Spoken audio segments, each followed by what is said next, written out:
Hello বন্ধুরা, good morning. কেমন আছো তোমরা সবাই? আশা করছি সবাই ভীষণ ভালো আছো। আর এই ভিডিওটা যেটা দেখছো সেটা হচ্ছে গত রবিবার মানে ৩রা মার্চের তানির জন্মদিনের ব্লগ দেওয়ার জন্য এই ভিডিওটা একটু পোস্ট করতে দেরি হয়ে গেল। তানির জন্মদিনের ব্লগ কেমন লাগলো আমাকে অবশ্যই করে জানিও। আশা করছি তোমাদের ভালো লেগেছে। আমার তো ভীষণ ভালো লেগেছে। আর চলে আসি এবার ৩রা মার্চের কথায়। ৩রা মার্চ ছিল রবিবার, সানডে ফান্ডে। সকালে বাবা একটু বেরিয়েছিল কাজে, তো সেই জন্য সকাল সকাল উঠেই পড়েছিলাম, খুব একটা দেরি করিনি। আর উঠে পড়ে তাড়াতাড়ি করে স্নান সেরে ঘরের ঠাকুরকে ধূপ দেখিয়ে আমি ভেবেছিলাম সেদিনকে একটু যাব মা বেতাই চণ্ডীর কাছে, মায়ের কাছে একটু পুজো দিতে। আসলে তার আগের দিন যেদিন তানির জন্মদিন থেকে ফিরছিলাম তখন মায়ের মন্দিরের সামনে থেকেই ফিরেছিলাম, কিন্তু দুঃখের বিষয় হচ্ছে মন্দির তখন বন্ধ হয়ে গেছিলো। স্বাভাবিক, অনেক রাত হয়ে গেছিলো তো ফিরতে, সেই জন্য তো মনটা একটু খারাপ হয়ে গেছিলো, মাকে দেখতে পেলাম না। তো আমি সেদিনকেই ভেবেছিলাম যদি আমি পারি তাহলে পরের দিন সকালে এসে একটুখানি মায়ের দর্শন করে যাব। তো মায়ের দর্শন এমনি করব না, তো ভেবেছিলাম একটু পুজোও দিয়ে আসবো মায়ের নামে। আমি বিশ্বাস করি যে সবসময় নিজের নামে পুজো দেওয়ার বা বাড়ির লোকের নামেই পুজো দিতে হবে এরম তো নাও হতে পারে। কখনো কখনো মায়ের নামেও তো পুজো দেওয়া উচিত। মাকেও তো ভালো থাকতে হবে, তা সে আমাদের সবাইকে ভালো রাখে, তো তারকেও তো ভালো রাখতে হবে, তাই না? আসলে আমার জীবনটা খুব মাময় জীবন। মানে আমার জীবনে আমি মাকেই বলি, আমার মাকে বলি যে আমার দেখো 2 মাতে ভরা আমার জীবন। এক হচ্ছে আমার মা, যিনি সারাদিন আমাকে বকে যান, আর এক হচ্ছে আমার বিপত্তারিণী মা, আমার মা দুর্গা, আমার আদ্যা মা, সবাই, যিনি সব সময় আমাকে রক্ষা করে যান। যাই হোক, সবাই ভাববে যে এই মেয়েটা পুরো পাগল, কিন্তু পাগল না, আমি খুব বিশ্বাস করি। আর এই দেখো আমি মা বেতাই মন্দিরে এসে গেছি। তখন আমি যখন ভিডিওটা করেছি তখন আমার পুজো দেওয়া হয়ে গেছে। আর তোমরা ভাববে প্রত্যেক মুহূর্তে যখনই আমি বেতাই মন্দিরে আসি আমি তখনই আবার কেন ভিডিও করি, বা মায়ের হয়তো না দেখালেও তো চলবে, কারণ আমি অনেকবার দেখিয়েছি। আসলে এটা শ্যামলী মাসি যখনই আমাদের বাড়ি আসে, যখন এই বাড়িতে আসে আমার সাথে দেখা হয়, তখনই শ্যামলী মাসি আমাকে লাস্টবার বলেছিল যে তুমি যখনই যাবে একটু মায়ের মন্দিরের ভিডিও দেখাবে, কারণ তুমি যদি দেখাও তাহলেই আমার মায়ের মন্দির দেখা হয়, কারণ এখন তো আমার অত বেরোনো হয় না, তাই জন্য দেখাও মায়ের কাছে, মানে মায়ের মন্দিরে সেরমভাবে যাওয়াও হয় না, এদিকে আসাই হয় না বলতে গেলে। তো সেই জন্য আমি যখনই যাই আমি ভিডিওটা করি, কারণ হচ্ছে অনেকেই আসতে পারে না, আবার অনেকেই আমার মতো মাকে খুব ভালোবাসে। তো সেই জন্য যারা আসতে পারবে না তাদের যাতে একবার মাকে হলেও, মানে একবারের জন্য হলেও, কিছুক্ষণের জন্য হলেও দর্শন হয়েছে। তো সেই জন্যই আর একটা স্মৃতিও থাকে যে মন্দিরটা কেমন। আসলে বেতাই মন্দির আমরা যখন ছোট ছিলাম অন্যরকম ছিল, এখন সেটা অন্যরকম হয়ে গেছে। যাই হোক, বাড়িতে না খেয়েই গেছিলাম এমনি শরবত খেয়ে, আর বাড়িতে এসে এই যে দেখো এখন বসেছি খেতে, কি বলো তো, মুড়ি। যেহেতু আগের দিন তানির জন্মদিনে অনেক কিছু উল্টোপাল্টা খেয়েছি, মা খেতে দিয়েছিল মুড়ি টুড়ি খেয়ে আমি একটু ঘুমিয়ে পড়েছিলাম। তারপরে ঘুম থেকে উঠে মা ডাকলো যে দুপুরে খাবার দাবার খেতে হবে। তো খাবার দাবারে ছিল ভাত, লাউ চিংড়ি, আর একদম গরমকালের মানে পাতলা ঝোল হয় না মাছের, সজনে ডাঁটা দিয়ে, সেইরকম। বলে রাখি লাউ চিংড়িটা আমার মায়ের বানানো ছিল না, লাউ চিংড়িটা ছোট দিদা আমাদের দিয়েছিল। ছোট দিদার রান্না ভীষণ ভালো। তো লাউ চিংড়ি মাছের ঝোল দিয়ে ভাত খাচ্ছিলাম, আমার সঙ্গে চলছিল টিভি। মানে রবিবার দুপুরটা না আমার মনে হয় বেশ রিল্যাক্স করে খেতে পারি, তো খুব আরাম হয়, সে আমাকে যাই খেতে দাও। যাই হোক, এই সমস্ত কিছু করে খাওয়া দাওয়া করে একটু ভাত ঘুম দিয়েছিলাম, দিয়ে বিকেলবেলা মাকে আর দিদাকে ভাবলাম একটু চা গরম করে দিই। বাবা ঘরে ছিল না, তো মাকে আর দিদাকেই চা গরম করে এই ঘরে যাচ্ছি আর রেডি হব বলে। তার কারণ হচ্ছে আজ আমি মাকে নিয়ে বেরোবো, মাকে নিয়ে যাব মেলায়। কি বড় হয়ে গেলাম বলো, আগে মা আমাকে নিয়ে যেত মেলায় ঘুরতে, এখন আমি মাকে নিয়ে যাচ্ছি মেলায় ঘুরতে।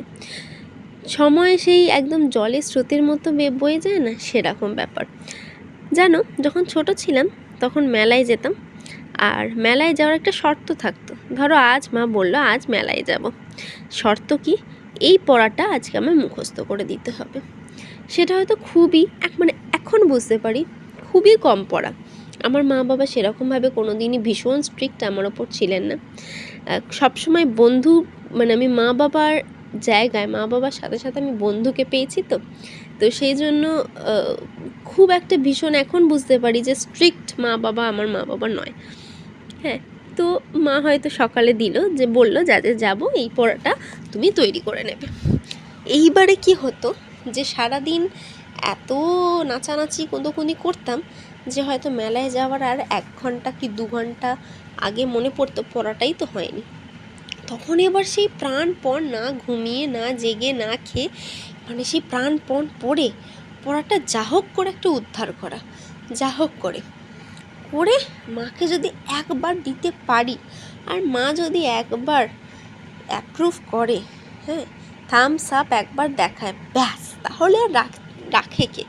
কারণ আর তো সারা সন্ধে পড়তে হবে না, তারপরে মেলায় যাব, মা কিছু তো একটু হলেও কিনে দেবে, আর ঘুরবো, মজা করব, সে মানে আলাদাই মজা। আর দেখো এই যে এরকম পাগলামি করাটা আমার একটা স্বভাব আছে, কিছু সেটাকে মনে করো না, ক্যামেরা দেখলেই আমার মাথার পোকাগুলো একটু নড়ে যায়। যাই হোক, আসল কথায় ফিরি। তো এরকমভাবেই, মানে ছোটোবেলায় এরকমভাবেই চলতো। এখন বড় হয়ে গেছি, আর বড় হয়ে গেছি তেমন হাঁটতে হাঁটতে বাসে করে তারপরে হাঁটতে হাঁটতে চলে এসেছি মেলার সামনে। আর মেলার সামনে এসে দেখলাম একটা, মানে একদম মেলার পাশে একটা বিয়েবাড়ি হচ্ছে, বা হয়তো হয়ে গেছে বিয়ে। তো প্যান্ডেলটা হচ্ছে বরের টোপর। এত ভালো লাগলো দেখে, আমি ভাবলাম যে আমি একটু ভিডিওটা তুলি। আমার খুব সুন্দর লাগলো প্যান্ডেলটা দেখে। আর যেহেতু আমরা একদম শেষ দিনে মেলায় গেছিলাম, সেদিনকে মানে চূড়ান্ত ভিড় যাকে বলে, অত বোঝা যাচ্ছে না, কিন্তু মানে ওই সাইডটা ভিড়টা একটু বেশি। আমরা যেদিকটা যাচ্ছিলাম সেদিকটা তখন একটু কম ছিল। আর মাকে আমি শিখিয়ে পড়িয়ে নিয়ে গেছিলাম যে দেখো মা, একটা কাউন্টার আছে যেখানে 30 টাকায় অনেক কিছু পাওয়া যায়, একটা কাউন্টার আছে 15 টাকায় অনেক কিছু পাওয়া যায়, তুমি কিন্তু আমায় এই জিনিসগুলো কিনে দেবে।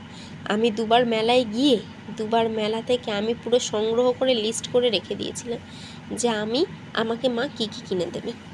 তোমরা এখন বলবে যে মাকে কেন কিনে দিতে হবে, আমি তো নিজেই কিনতে পারি। হ্যাঁ, কিনতে আমি পারি এবং কিনেওছি, কিন্তু মা কিনে দেওয়ার মধ্যে না একটা আলাদাই আনন্দ আছে।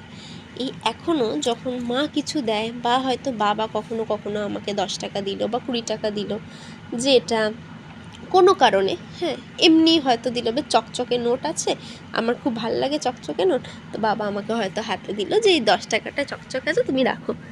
সেই আনন্দটা যে কী আনন্দ, সেই আনন্দ আমি উপভোগ, মানে আমি বলে প্রকাশ করতে পারবো না। কারণ আমি ভীষণ মজা পাই যে বাবা আমাকে দিয়েছে বা মা এটা আমাকে দিয়েছে, তাহলে মানে সেটা আলাদাই আনন্দ, মানে প্রতিটা মুহূর্তেই।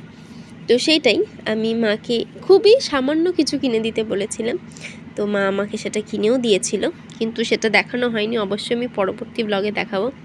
হঠাৎই ঘুরতে ঘুরতে দেখি আমার মা নেই জানো, তারপরে দেখি আমার মা চলে এসছে এইখানে, মানে মায়ের পছন্দের কাউন্টারে যাকে বলে, হাতা খুন্তি সব দেখতে, এবং সেখান থেকে জিনিসও কিনেছে, সেটা তো আমি তোমাদের দেখাবই।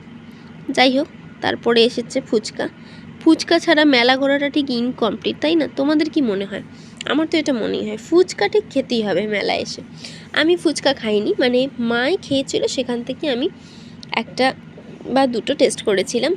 আসলে যখন আমরা ফুচকা খেয়েছি না, আমার মনে আছে আমি ফুচকা খেয়েছি 1 টাকায় 2টো ফুচকা, আর মা তো যা খেয়েছে সে তো আমি আর বলছি না, সে তো 50 পয়সা না 25 পয়সাতেই ফুচকা খেয়েছে।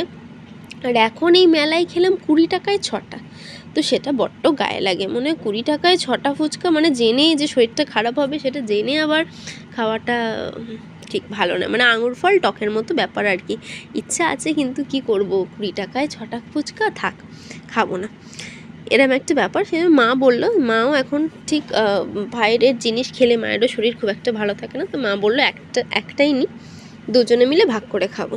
তো সেরকমভাবেই খাওয়া হলো, কিন্তু আমার মায়ের মনে হয়েছে যে মাকে ঠকানো হয়েছে, ফুচকা কম দেওয়া হয়েছে, এবং সেটা আমারও মনে হয়েছিল।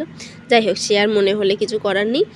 আর জানো, মেলায় যে হরেক মাল 15 টাকা, হরেক মাল 10 টাকার যে ওই যে জায়গাগুলো, এই জায়গার ভিড়টা ঠিক বলে বোঝানো যাবে না, অপূর্ব ভিড় থাকে, অপূর্ব, মানে সেই আলাদা রকমের।